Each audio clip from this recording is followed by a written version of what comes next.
इन मर्यादान को निभावें तो अंगीकृति निभ रही है, इन मर्यादान को तोड़ो तो अंगीकृति भी टूट रही है। या बात को बिल्कुल अपने को साफ सुथरी तौर पे समझ जाना चाहिए। इन मर्यादान को निभाओ तो अंगीकृति निभ रही है, इन मर्यादान को तोड़ो अंगीकृति भी कैंसल हो रही है। अपने को पता नहीं चले आज क्या है, हर बात में ये अपने ही धर्म में ये तकलीफ है ऐसी बात नहीं है, हर धर्म में ये तकलीफ है, और हर धर्म में ये तकलीफ है ऐसी बात नहीं है, हर कानून में ये तकलीफ है कि तोड़ने वाले को हर वक्त ये हुआ है कि थोड़ा जमाना बदल गयो है तो थोड़ा सुधारा होना चाहिए, थोड़ा जमाना बदल गयो थोड़ा सुधारा होना चाहिए। हर जगह ये तकलीफ है, हर जगह ये तकलीफ है। माने विद्यार्थी हैं, ध्यान से समझो, यहाँ तो पता नहीं क्या स्थिति है, मगर यूपी में तो मैंने खास अनुभव किया कि विद्यार्थी स्पष्ट यूँ कहें कि जमाना बदल गया और चोरी करने की छूट होनी चाहिए परीक्षा में। तो परीक्षा ही क्यों दे, परीक्षा ही मत दो। नहीं, परीक्षा तो देनी है पर चोरी करने की तो छूट होनी चाहिए। माने टेबल पे चक्कू गाड़ के और कॉपी करें, चक्कू गाड़ के कॉपी करें वहां। जो इंस्पेक्टर कुछ रोके तो चक्कू गड़े ही भय होवे वहां टेबल पे, और इंस्पेक्टर के भाई मेरो क्या जाए, मैं काय को मैं झगड़ा में पढ़ूं, मेरे 2 दिन इंस्पेक्शन करना है, 3 दिन इंस्पेक्शन करना है, मैं लफड़ा में क्यों पढ़ूं। ऐसे ऐसे भी मैंने देखे हूं। हमारे मैं जहाँ कॉलेज में पढ़ते तो वहाँ हमारे कॉलेज के एक लड़का ने, जैसे अपने बम्बई में फोर्ट है, ऐसे बनारस में फोर्ट जैसा जो एरिया है, वहाँ एक लड़का को मर्डर कर दियो। अब हम सबको पता आती कि कौन ने कौन को मर्डर किया। कॉलेज में तो सब बात पता, बच्चन में तो खबर ही होवे ना।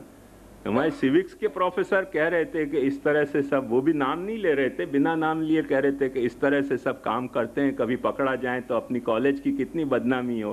तो जाने मर्डर किए वाने खड़े होके कही कि कहा करी सर, हमका तो गोली मारन रहा, गोली मिली नहीं सो छुरा मार दीस। वाने के अच्छा पाठ कहाँ है, अपनो सिविक्स को कंटिन्यू करो। चालू क्लास में खड़े होके कहीं कहा करी सर, गोली मारन रहा, गोली मिली नहीं, सुछुरा मार दी। ये बात लड़का ने खड़े होके, मैं बैठे तो क्लास में। देखो हर जगह या तरीके की अमर्याद व्यवस्था सबको पसंद आवे, हर एक के मन में है वह तरीके की ख्वाहिश, तो पुष्टि मार्ग में भी हो सके जब मनुष्य में है, क्योंकि मनुष्य ही तो पुष्टि मार्ग है ना।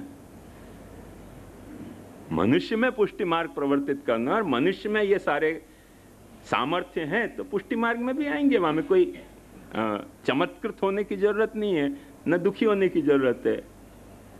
Let us play the game.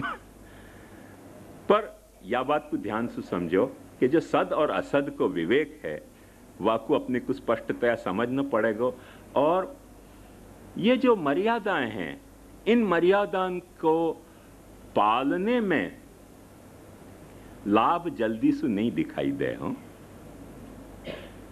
पर मर्यादा को तोड़ने की जो हानि है वो एकदम किरीट भाई की तरह छाती पे आवे अपने।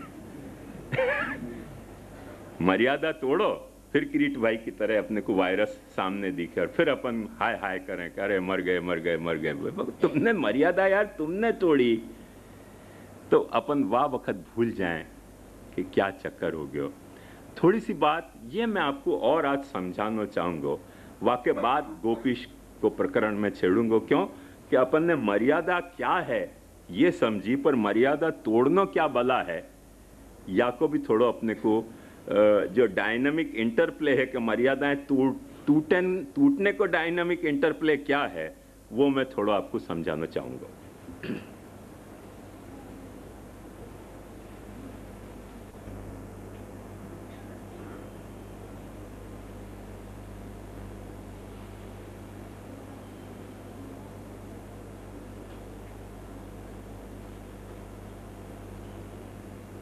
यूं समझाओ,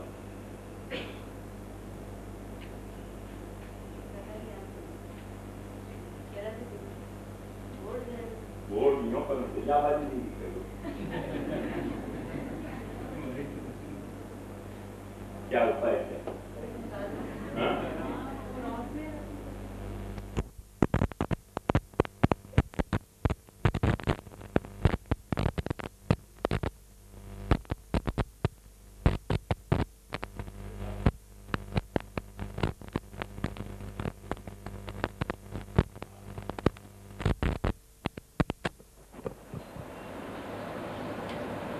साइंस में एक नेचुरल एलिमेंट को टेबल हो गए।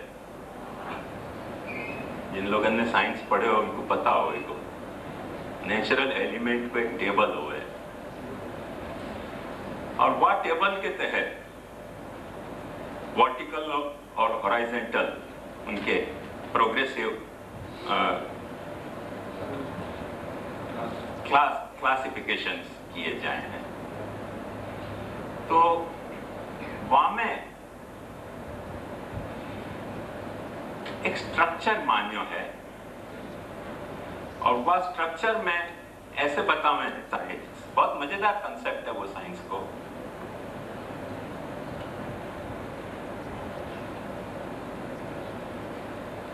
मेरी ड्राइंग तो खराब है।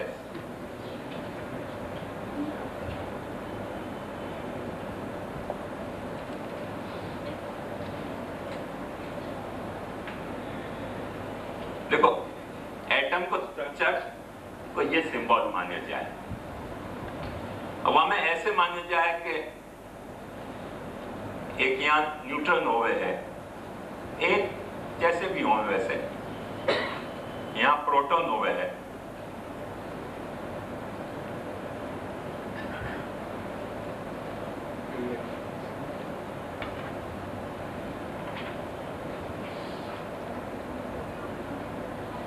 यहाँ इलेक्ट्रॉन होवे। हर एलिमेंट के उनकी संख्याएं अलग अलग हुए, और जैसे हाइड्रोजन है तो वहां में एक होवे। क्यों भाई, कौन ने पढ़े हुए? हाइड्रोजन में एक होवे, यूरेनियम में कुछ 92 या ऐसे कुछ होवे, जैसे अलग अलग वाक्य हैं। हाँ, पीरियडिकल वो है ना। अब वहां में एक बात जो साइंस ने सबसे मजेदार यहाँ में समझाई है, वो ये समझाई है, थोड़ा विषयांतर करके एक बात और बता दूं। ये बताई थी ड्रॉ तो देखो, एक मर्यादा और अंगीकृति यहां भी है, दिख रही हो तो। ये जो हैं दोनों, जो न्यूक्लियस कहा जाए, वो इलेक्ट्रॉन को अपनी मर्यादा में घुमावे, न तो छोड़ दे है न चिपक के रहे। यदि छोड़ देगो तो मुश्किल है, यदि चिपक के रहो तो मुश्किल है। इनके भीतर स्पेस है, माइंडेड, क्योंकि चक्कर मार रहे हो यो, तो स्पेस बिना चक्कर कैसे मारेगो? यदि स्पेस नहीं और यो कर रहे हो तो फ्रिक्शन हो जाएगा, और वहां को चार्ज वहां में आ जाएगा, वहां को चार्ज वहां में आ जाएगा, है ना? मैं कोई झूठ बोलिया? तो वहां में स्पेस है, एक दूसरे को स्वीकार भी करे हैं, और अपनी जो न्यूक्लियस के जो आगे को वृत्त है बाकी मर्यादा में भी निभाव है। अंगीकृतों से मर्यादा वहां भी एक है। सब एटॉमिक स्ट्रक्चर पे भी ये फिनोमिना मौजूद है, अंगीकृतों से मर्यादा। यह बात को अनुभव करोगे तो यह ग्राफ में भी दिखेगा। पर वाके अलावा जो एक इंपॉर्टेंट बात बताना चाह रहे हूं, वो बात ये है कि साइंस बड़ा मजेदार एक कंसेप्ट क्या है, क्योंकि ये इनको रोके क्यों है? ये इनको रोके क्यों है? तो वीक एनर्जी इनके भीतर मानी जाए। कई तरह की एनर्जी है, जैसे ग्रेविटेशनल फोर्स है, और जैसे ऐसे एक वीक फोर्स या में काम करती हो वह। अब वो कितनी क्षुद्र फोर्स है, कितनी क्षुद्र फोर्स है, माने कोई भी अच्छे में अच्छे माइक्रोस्कोप से ये स्ट्रक्चर अपने को दिख नहीं सके है। ये स्ट्रक्चर इतना सूक्ष्म है, हो अच्छे में अच्छो पावरफुल माइक्रोस्कोप वापरो, ये स्ट्रक्चर आंख से दिखलाई नहीं दे सके, इतना सूक्ष्म ये है। उतने सूक्ष्म में काम करने वाली फोर्स कितनी सूक्ष्म है, ये तो अपन अंदाज लगा सके ना। उतने सूक्ष्म स्वरूप में काम करने वाली फोर्स कितनी सूक्ष्म होगी। मगर ये जो एटम बम बने हैं, जो हाइड्रोजन बम बने, न्यूक्लियर बम बने, वाको सिद्धांत क्या है?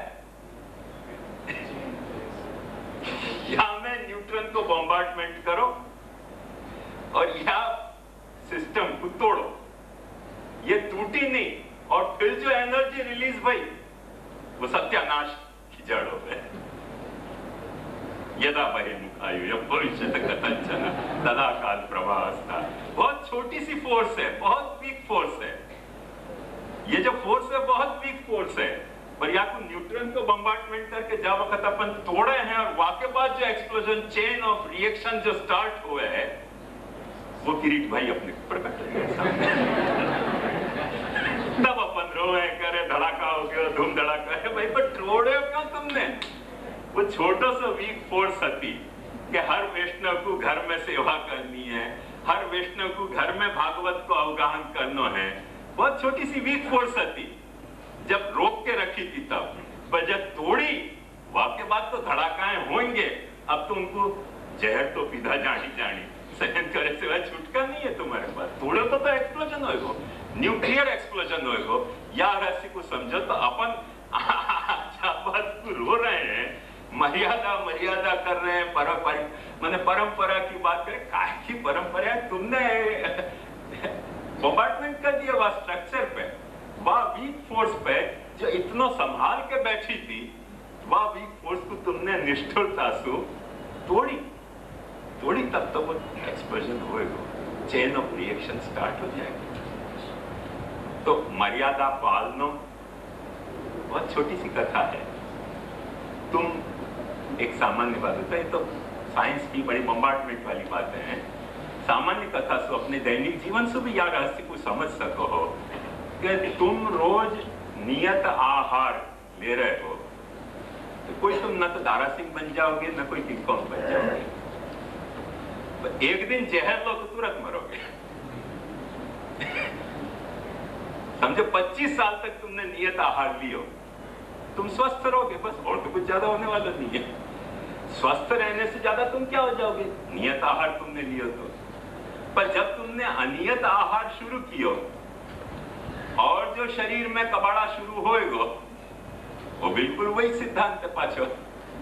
मर्यादा तोड़ी नहीं शरीर की, और सारे कौभांड शुरू हो जाएंगे शरीर में। ब्लड कोलेस्ट्रॉल बढ़ जाएगा, कभी ब्लड प्रेशर बढ़ जाएगा, कभी जो है वो पैरालिसिस हो जाएगी, कभी हार्ट अटैक हो जाएगा, 50 लफड़ा हो सके, कैंसर हो जाएगा। निभाने में रिजल्ट सामने नहीं आवे और तोड़ने में रिजल्ट खट से सामने आवे, बस बात इतनी सी है। मर्यादा को पालने के रिजल्ट जल्दी नहीं आवे। यदि तुमको नहीं समझ में आई हो तो और भी मैं समझा सकूं यूं सरल करके कि एक बच्चा को पेट में रखना है तो 9 महीना रखना पड़ेगा, पर एबॉर्शन के लिए 9 महीने की जरूरत नहीं है। एबॉर्शन तो चटपट हो जाए, एबॉर्शन के लिए 9 महीने की जरूरत नहीं है। पर एक बच्चा को हेल्दी यदि जन्म देना है तो 9 महीना पेट में रखना पड़ेगा। एबॉर्शन के लिए 9 महीने की जरूरत नहीं है, 2 मिनट पर्याप्त है एबॉर्शन के लिए। तो जो मर्यादा को निभाने में सारी जरूरत है, मर्यादा को तोड़ने में कुछ भी नहीं। बाएं हाथ को खेल है, अभी तोड़ दो, तोड़ दो, तोड़ने में कोई तकलीफ नहीं है। पर वाकई जो चेन ऑफ रिएक्शन स्टार्ट होंगे, फिर वाकई झेलने की तैयारी तुम्हारे में होनी चाहिए। वो यदि है, आनंद से तोड़ो, कौन ना पा रहा है, कौन कह रहे हो कि मत तोड़ो, तोड़ो। पर यदि वाकई रिएक्शन तुम्हारे को झेलने के लिए तैयारी नहीं है, तो क्यों ऐसी मूर्खता करो? बस सवाल ऐसी मूर्खता करी क्यों? ऐसी मूर्खता करने की आवश्यकता क्या है? क्या हम बालकन के पैर नहीं पूज रहे थे? क्या हम बालकन को जनता मान नहीं रही थी? क्यों कमजोरी आई हम बालकन में? हमको ठाकुर जी को धंधा करना पड़े, हमको ठाकुर जी की सेवा को धंधा करना पड़े, हमको ठाकुर जी की सेवा को एग्जीबिशन करना पड़े, हमको भागवत की कथा को फंड इकट्ठी करने के लिए वापरनी पड़े। ये कमजोरी आई क्यों तुम में? ये कमजोरी आई है, आई है। और वो कमजोरी आई है, वास्तु मर्यादाएं टूटी हैं तो सभी ऐसे ही टूटेंगे। चेन ऑफ रिएक्शन पे सब टूटेंगे, हमें कोई घबराने की बात नहीं है। ठाकुर जी ने भी समझाया तो यादवन खूब अच्छी तरह से समझाया गया, लड़ो मत, फायदा क्या है लड़ने से। 2-4 यादव ने ठाकुर जी के छाती पर मुक्का मारा कि यार मस्ती है, अब क्या है, बंसी बजाओ, प्रभास पाटन में जाके बंसी बजाने बैठ गए, मरो सब खत्म। समझ ही नहीं रहे हो तो उपाय क्या?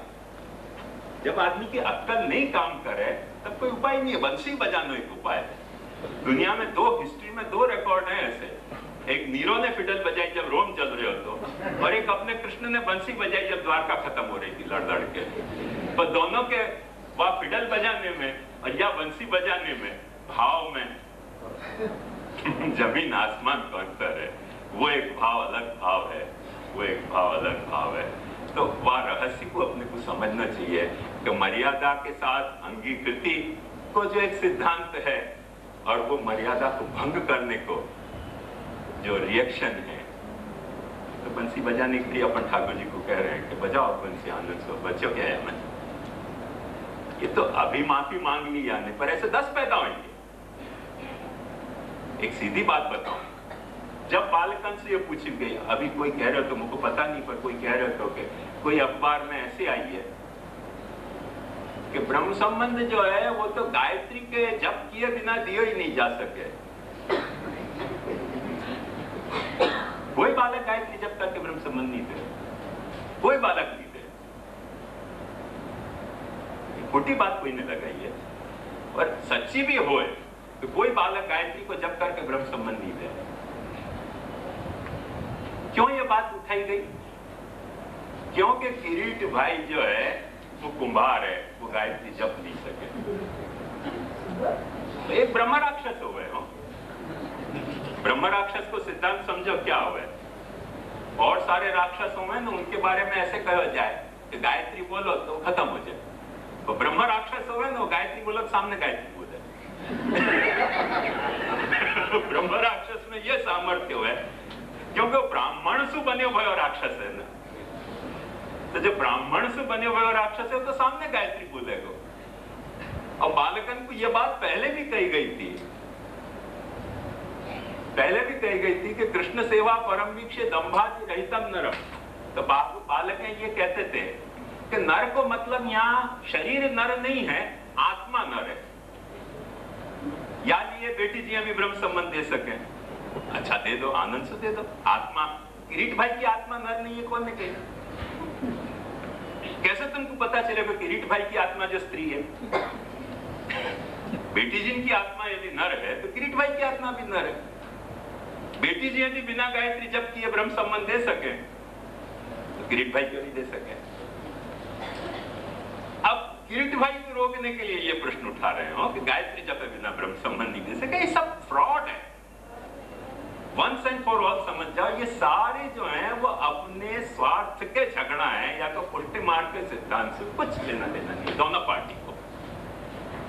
और वो झगड़ा सिर्फ क्यों भय है? क्योंकि अपन अपनी मर्यादा तोड़ रहे हैं। अपने को ब्रह्म संबंध देना है छूट सूट। जो गोविंद दास कह रहे हैं कि निज जन के लिए हतो, निज जन को मतलब हतो कि जो कृष्ण को बात तरह से स्वीकार सके, जो मैंने षोडश ग्रंथ में जो सिस्टम बताई है मर्यादा की और अंगीकार की, बात तरह से जो तैयार हो वाकु ब्रह्म संबंध हो, सबको व्यर्थ में ब्रह्म संबंध देने की जरूरत नहीं है। दोगे तो वाको नुकसान है और तुम्हारा नुकसान है। पर क्योंकि लौट में अपने को देना है, लौट में देना है, लौट आवे नहीं अपने दल बूते पे। हमारे डाचा को देख के लौट आवे नहीं तो भागवत कथा करके लौट को बुलाना है।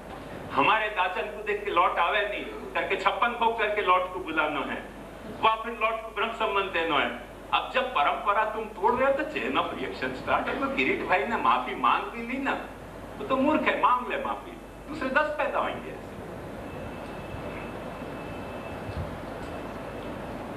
ये मर्यादा तोड़ने को स्वरूप में बता रहे हूं। जो हम अपनी स्वार्थ के वश मर्यादा तोड़े हैं, वाकई चेन ऑफ रिएक्शन कैसे आवे हैं। वैष्णव को हमने समझा दियो, वैष्णव को हमने समझा दियो कि तुमको तुम्हारे घर में सेवा करने की जरूरत नहीं है, मंदिर में भटको हमारे, अब देर कितनी है, किरीट भाई पूरक है, एक हवेली खोल ले,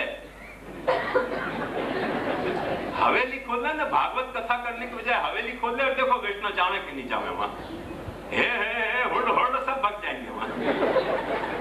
क्योंकि वैष्णव को समझा दिया कि घर में सेवा करनी नहीं, हवेली में भटकनो तो हवेली खोलने की देर है ना। रहो नास्तिक क्षणम नास्ति नास्तिक प्रार्थयते नर तेन नारद नारीणाम सतित्वम उपजायते। हवेली नहीं खोले इतनी देर वैष्णव विचारो अटक्यो रहे, हवेली खोली नहीं कि सब के सब डोले। मेरे को एक ने ब्रह्म ज्ञान दियो, एक ने बहुत गजब की बात समझाई। वहां ने मुझे समझाई कि बात कैसे आप देव द्रव्य खाने की ना पाड़ो, तो कोई ठिकाने देव द्रव्य को प्रसाद गयो मिल रहे हो तो वहां गए तो उनकी देखो श्याम मनोहर जी को वचन लेके आए कि देव द्रव्य को हाथ नहीं लगाएंगे, तू खावा दे।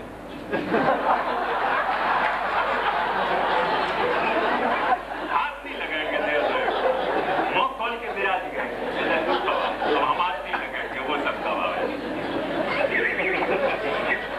क्योंकि देव द्रव्य श्याम मनोहर जी को वचन लेके आएंगे, देव द्रव्य को हाथ नहीं लगाएंगे, देव द्रव्य के प्रसाद हाथ नहीं लगाएंगे, हाथ बांध के बैठ गए तो वो खावा प्रसाद।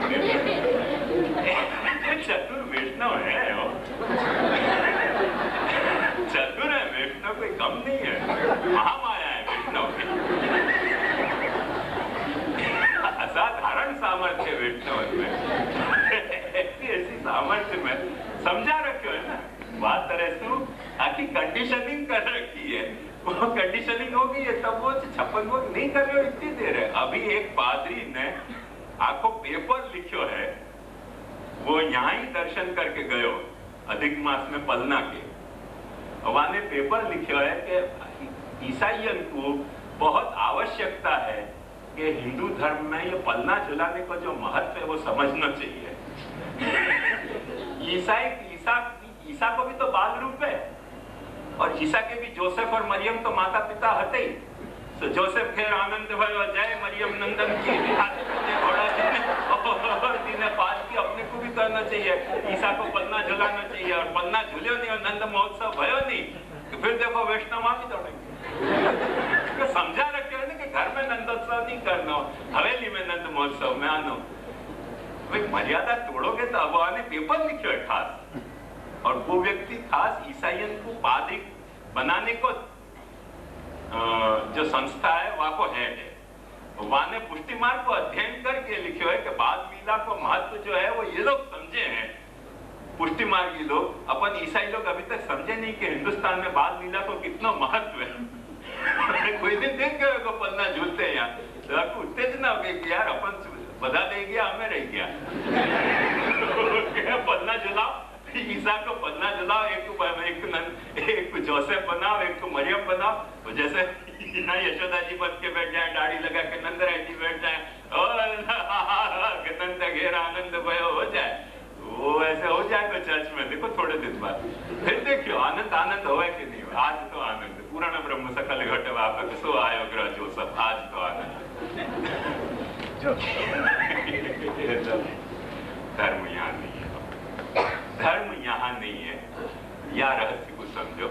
ये अपन ने तोड़ो है, अपन ने चेन रिएक्शन पैदा किया है, आवश्यकता है अपन अपने धर्म को समझें, अपन अपने धर्म की मर्यादा को और अंगीकृति के जो सूक्ष्म संबंध हैं उनको समझें।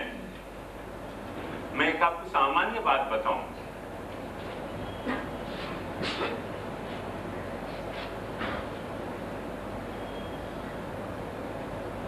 ऐसे कहा जाए कि अपने शरीर के भीतर कुछ 10 बेसिक फंक्शन है, जैसे सिस्टम है, रेस्पिरेटरी सिस्टम, डाइजेशन सिस्टम वगैरह वगैरह। तो ऐसे 10 सिस्टम हैं, और उन 10 सिस्टम को सबको संभालने के लिए एक ब्लड सर्कुलेशन की भी सिस्टम है कि नहीं? उन सब सिस्टम की केयर पाची ब्लड सर्कुलेशन की सिस्टम ले आओ, ये एक मर्यादा है शरीर की।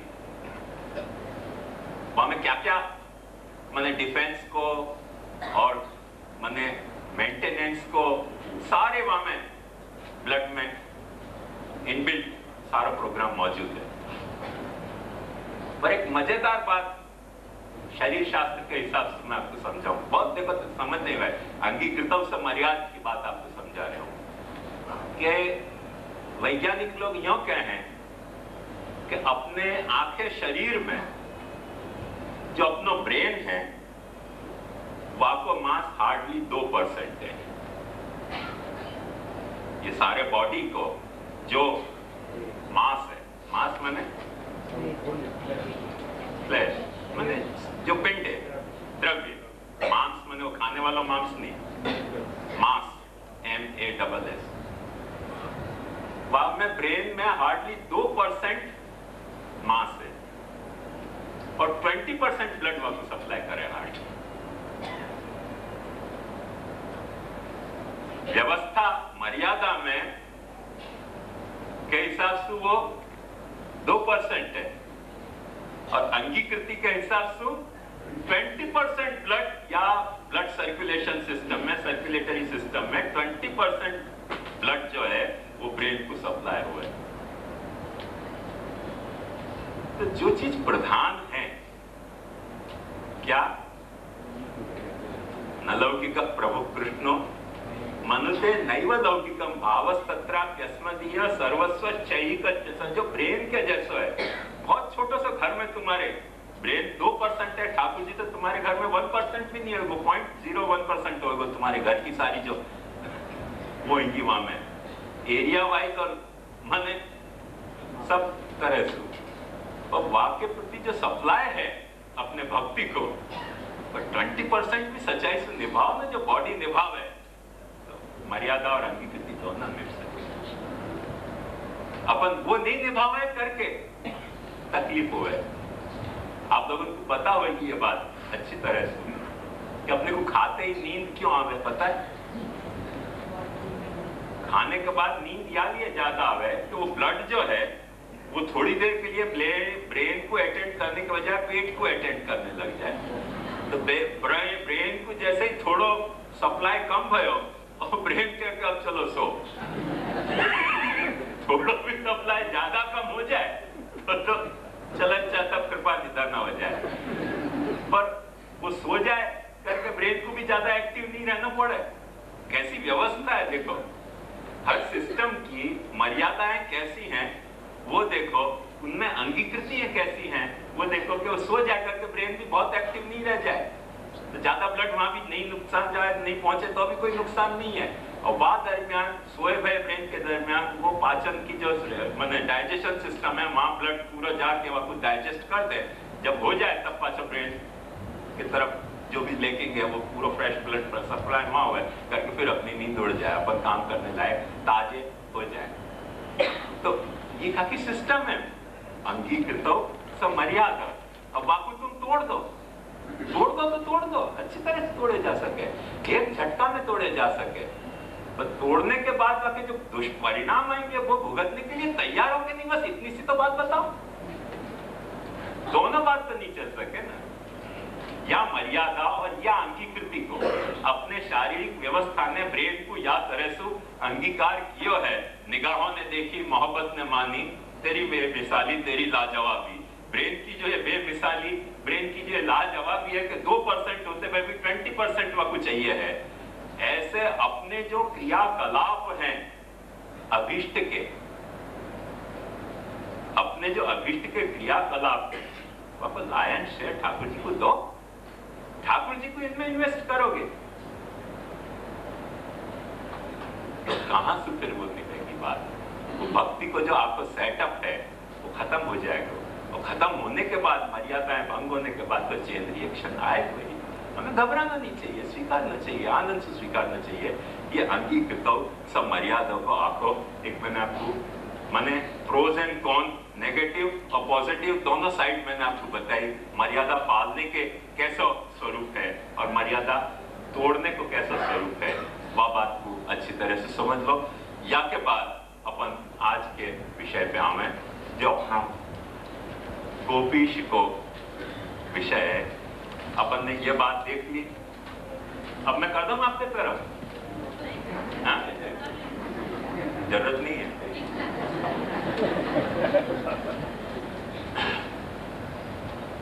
तो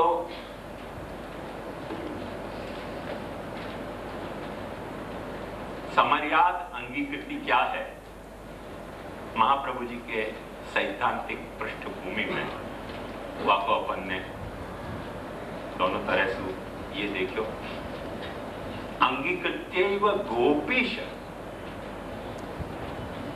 ये गोपीश को पहलू भी बहुत इंपॉर्टेंट पहलू है, और वह पहलू को भी इतना ज्यादा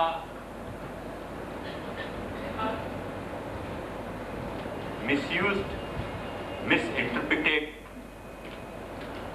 पहलू है, तो वाकु भी अपने को समझना बहुत जरूरी है।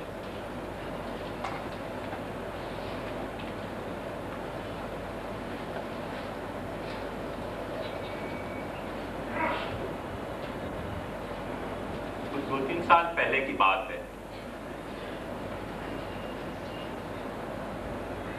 2-3 साल पहले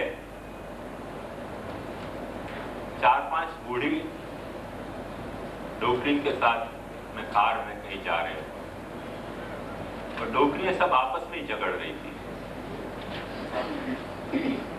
कोई कथाकार की कथा रखवाने में उनमें डिस्प्यूट हो गई थी, तो वो एक ने कथा रखवा दी थी, तो दूसरी डोकरी कह रही थी केम जाहिर में रखा भी, घर में रखा भी જોઈએ। वो डोकरी वाको कह रही थी कि जाहिर में न रखा भी तो आवे नहीं कथा व्यास। वो आपको समझा रही थी कि अपन जाहिर में राखशो तो कोई रसनी चर्चा ज नहीं करे व्यास जी। रसनी चर्चा તમારે સાંભળવી હોય ને तो खानगी में रखाओ तो बत्ती गोपियों की चर्चा करे। बूढ़ी बूढ़ी डोकरी के सेक्सुअल फ्रस्ट्रेशन वो रस चर्चा से सेटिस्फाई करता है। मैंने 1.25 कलाक की अपनी ड्राइविंग में इतना मेरे को नौशियाटिक फील हुआ कि कहाँ डोकरी के बीच में फंस गए हो। सबके लार टपक रही थी रस चर्चा की, क्योंकि कथाकार है उनको खानगी में कुछ और रस चर्चाएं बताते हैं गोपी के नाम पे, जो महाप्रभु जी को सिद्धांत है वो बतावे नहीं। कथाकार भी या तरह से एडजस्टमेंट करते हो, मैं खानगी खानगी माने जाहिर में बदल। तो मैं 1.25 कलाक की ड्राइव में तौबा कर गया, मैंने क्या कहां फंस गए अपन। तो बहुत ज्यादा मिसयूज्ड, मिसइंटरप्रिटेड ये अपने आप को कंसेप्ट है। कम से कम एक वक्त बिचारे महाप्रभु जी को बिचारो कह रहे हो, क्योंकि फंस गए हो अपने महाप्रभु जी अपने जैसे नालायक अनुयायी में। तो बिचारे महाप्रभु जी की दुर्वस्था समझो कि क्या हुई।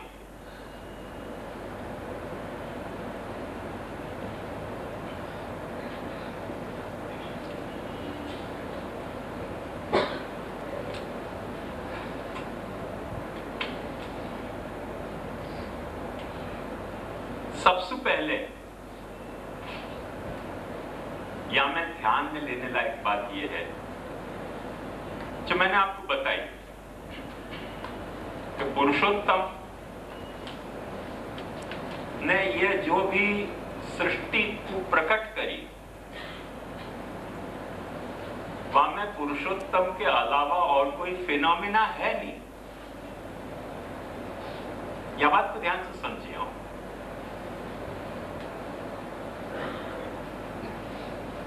पुरुषोत्तम के अलावा कोई फिनोमेना है नहीं। जो कुछ क्रीड़ा है वो पुरुषोत्तम की है, जो कुछ क्रीड़ा है वो पुरुषोत्तम की क्रीड़ा है। तो अपन ने वादिन के अपने ग्राफ में देखियो कि काल वो बन्यो है, द्रव्य वो बन्यो है, स्वभाव वो बन्यो है, जीव वो बन्यो है और कर्म वो बन्यो है। और वाक्य बाद जो भी कुछ सृष्टि प्रकट हुई है वो भी डायरेक्टली वो नहीं, पर ओरिजिनली तो वही है ना। वाक प्रोसेस में जो भी सृष्टि पैदा भाई वहां में वो डायरेक्टली भले इन्वॉल्व नहीं हुए, तो वाया वाया ओरिजिनली तो वही इन्वॉल्व है। महाप्रभु जी की बात जाने दो। भागवतकार स्पष्ट यह बात को समझाना चाह रहे हैं, और भागवत की भी बात जाने दो, उपनिषद अपने को, ब्रह्मसूत्र अपने को यह बात स्पष्टतया समझाना चाह रहे हैं कि न कोई गोपी है न कोई कृष्ण। गोपीनाम तत्पतीनांच सर्वेषाम अपि देहिनाम योऽन्तः चरति सोऽध्यक्ष क्रीडने नेह देहभाव। वो खुद ही जो है वो गोपी बन्यो है, वो खुदी जो है वो गोप बन्यो है, वो खुदी जो है वो ब्रज बन्यो है, वो खुदी जो है वो कृष्ण बन्यो है, वो खुद ही सब कुछ बन्यो है। जो कुछ है सो वो है, जो कुछ है वो बाकी आत्म क्रीड़ा है। वह आत्म क्रीड़ा में जो कुछ प्रकट हो रहा है वह को आत्म काम प्रकट हो रहा है, विषय काम प्रकट ही नहीं हो रहा। माने मैं तो को चाहूं ऐसा तू कोई वाकई लिए है ही नहीं। मैं तू को चाहूं ऐसा तू कोई हो तो वाकई वो चाह सके ना। तू कोई है नहीं, वो खुद को ही चाह रहे हो है। तो जब चाह खुद को रहे है तो चाहना के विसाविस जो भी कुछ रति या रमण है वो भी आत्मरति है। अपने भारतीय देवशास्त्र की एक विलक्षण सूझबूझ है। यह बात को देखो ध्यान से समझिए कि मैं मर्यादा और अंगीकृति की बात समझा रहा हूं।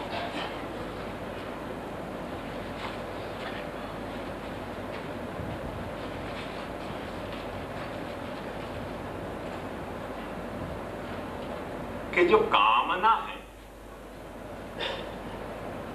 कामना को पुरुष रूप मान्यो गया है, क्योंकि कामना ने एक तरह को भोक्तृभाव रहे होता है। आया क्या? कामना में एक तरह को भोक्ता होने को भाव है, मुझको ये चाहिए, या तरीके को भोक्ता होने को भाव है, या भोक्ता होने के भाव को पुरुष भाव कहा गया है। और जो रति है वह को स्त्री भाव कहा गया है। वो जो है वो रति जो है वो कामना को भाव नहीं है पर रमण को भाव है। ये काम जो है वो देव है और वह की स्त्री जो है वो रति है। थियोलॉजिकली वह रिलेशन को समझोगे तो बात समझ में आएगी कि काम जो है वो देव है और रति जो है वो देव नहीं है, वो देवी है। रति को मतलब रमण, माने कोई कुछ चाह रहे हो है, वह चाहना के अनुरूप कोई के साथ रमण कर रहे हो है। रमण को मतलब आप वो सेक्सुअल रमण मत समझियो। क्रिकेट खेलना भी रमण है, हॉकी खेलना भी रमण है, शतरंज खेलना भी रमण है। यदि ब्रेबरॉन स्टेडियम में सब खड़े होके देख रहे हैं, देखना चाह रहे हैं, तो वो काम है। और जो बात देखने वाले को खुश करना चाह रहे हैं वो रमण कर रहे हैं। बेसिक कॉनोटेशन समझोगा कि क्या है कि जो क्रिकेट देखना चाह रहे हैं उनमें काम भाव है, और जो क्रिकेट दिखाना चाह रहे हैं उनमें रमण को भाव है। जो ना गाने वालों गाना गा रहे हो है वहां में रमण को भाव है। जो सुनने वाली ऑडियंस है वहां में काम भाव है। काम को पुरुष भाव मान्यो है और रमण को स्त्री भाव मान्यो है।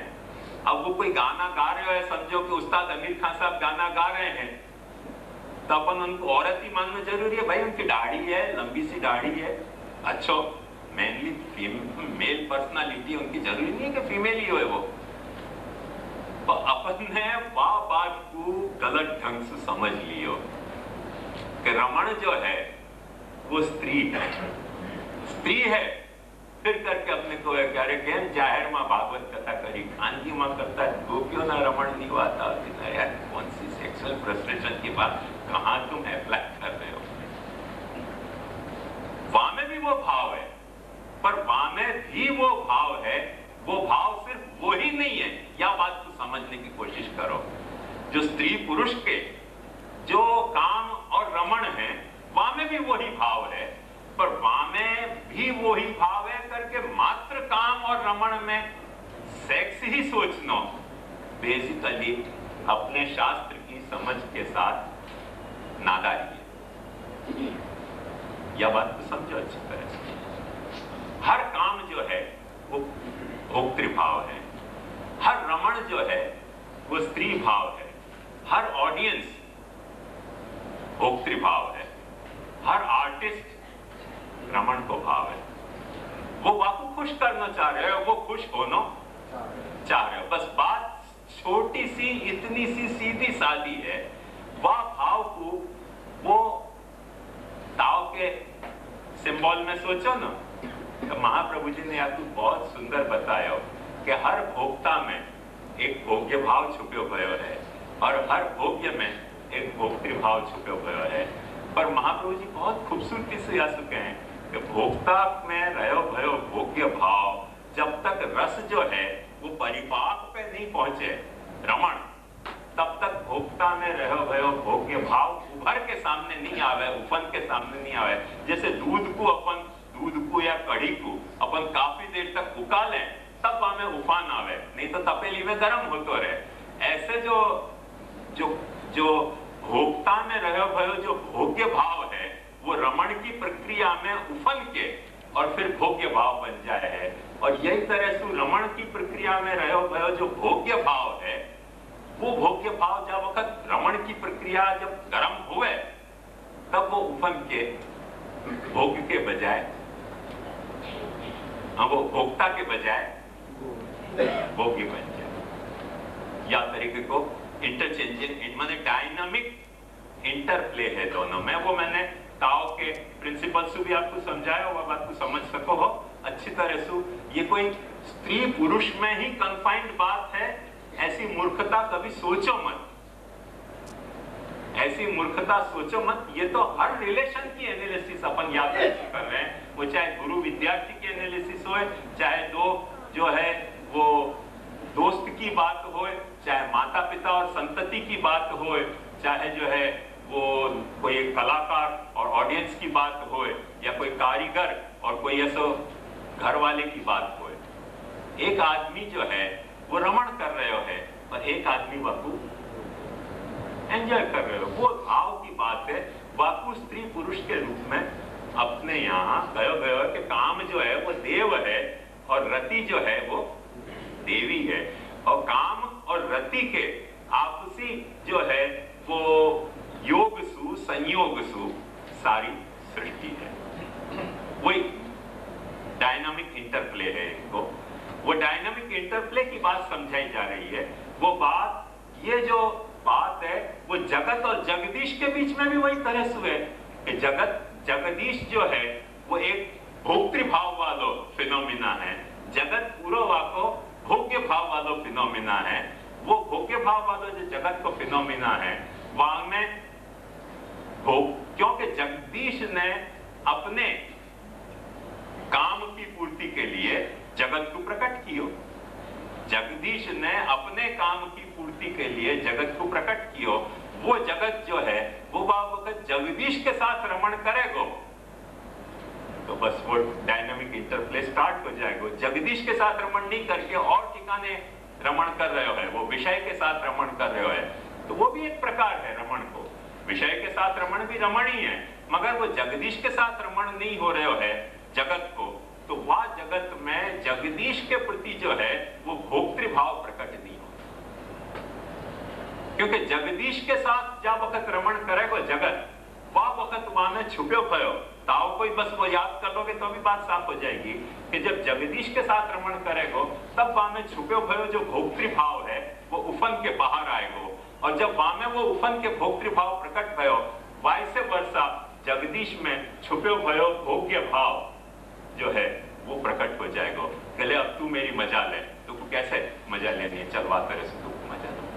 ओरिजिनली जो रिलेशन की जो बिगिनिंग है इनिशियल स्टेज में, वो ऐसी है कि जगदीश जगत की मजा ले रहे हो के लिए जगत को निर्माण कर रहे हैं। क्रीडार्थम आत्मन इदम त्रिजगत कृतंते स्वाम्यंतु तत्र कुधियो परेश कुर्यो।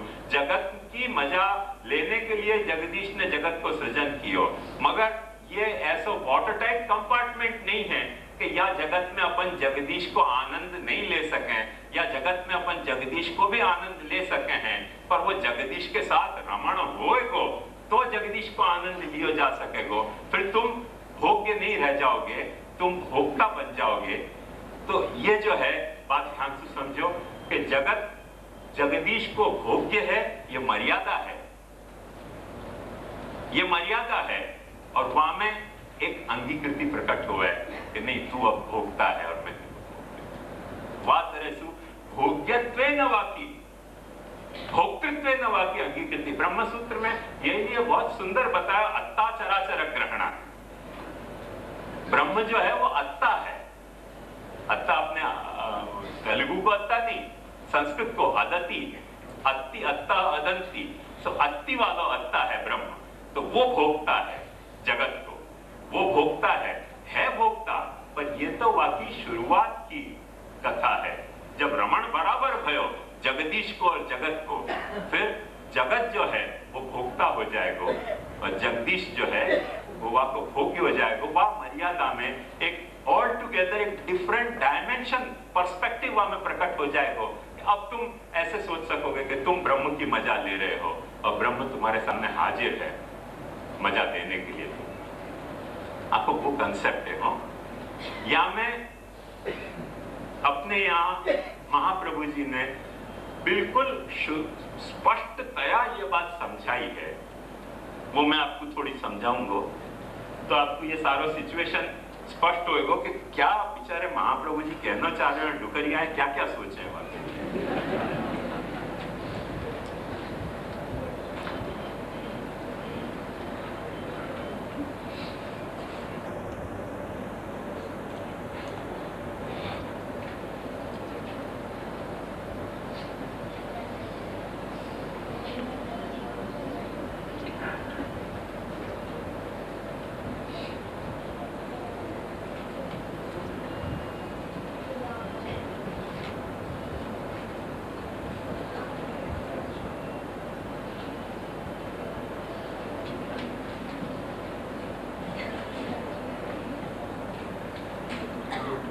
सत, चित्त और आनंद, ये 50 बार मैं रिपीट कर चुके हूं और फिर भी बता रहे हूं आपको।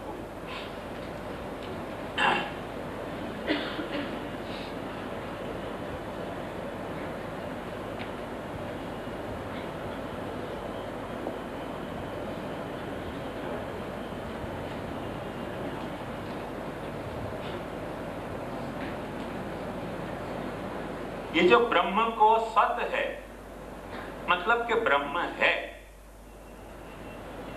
होने में है तो कोई क्रिया प्रकट हो सके। जो चीज है ही नहीं वहां में क्रिया कैसे प्रकट होगी? विजुअली आप बात को सोचो कि कोई चीज है नहीं और कुछ क्रिया कर रही है, हो सके? कोई क्रिया हो रही है मतलब कुछ न कुछ है। जैसे हवा मिल रही है अपने को तो कुछ है, करके तो हवा मिल रही है। क्रिया को मतलब है कि कुछ न कुछ है। तो क्रिया सत में से क्रिया प्रकट हुए है। चित्त को मतलब क्या है? अवेयरनेस। मन जैसे भैंस दौड़ा वह को पता ही नहीं चलेगा सामने कौन आ रहे हो, इंजन से भी टकरा जाए। ऐसे नहीं, जब तुम चल रहे हो तो तुमको पता है कि भाई सामने क्या है, तो चित्त है। पता ही नहीं चल रहे हो, जैसे आंधी आवे, फ्लड आवे, वह को पता नहीं चले कि सामने क्या आ रहे हो। जो आ रहे हो वो मैं ड्राइविंग करको मैंने बताया कि जो मेरे सामने आवे ड्राइविंग में मुझको यही लगे तो मर नहीं आए हो तो वो जो है वो अचित वाली प्रक्रिया है। बात समझ में ही नहीं। तो जब तुमको भान है तो वहां में से ज्ञान प्रकट हुए। देखो ध्यान से समझिए, ये महाप्रभु जी समझाना क्या चाह रहे हैं तथ्य को। ये क्रिया